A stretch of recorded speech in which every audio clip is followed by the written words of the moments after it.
Edrych yn ôl rwan, be am yr uchafbwyntiau a'r isafbwyntiau? Ie. Mae'r uchafbwynt sy'n gorfod bod y referendwm ar ddeddfu.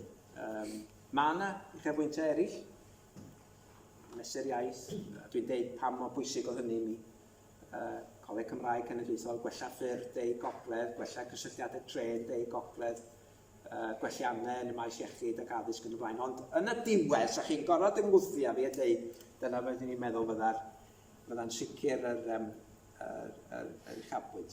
Yn bersonol, y pwynt isa o 2003, dwi wedi cyfeirio at y cyfnod yna, ond bu yna 2 flynedd anodd iawn. Rhwng 2003 a 2005, yn hanes i bersonol ac yn hanes y blaid yn y cynulliad, oedd ein frwydr anodd, achos does yna ddim byd gwaith, medra i ddeud hyn o brofiad, does yna ddim byd gwaith na etholiad mewnol. Achos i feddwl bod rhywun yn colli yn hy ei gyfeillion, mae'n achosi clwyfan. A nes i rioed, mae'n rhaid mi roed yn llawn yng Nghalon, nes i rioed golli etholiad fewnol yn Rhai Cymru, ond dwi'n gwybod bod yna bobl eraill wedi gwneud a bod nhw wedi cael eu clwyfo.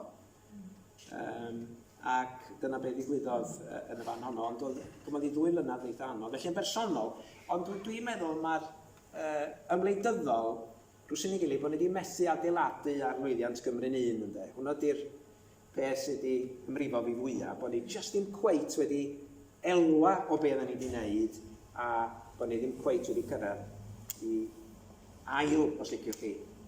Bod Cymru'n un 2 fysa.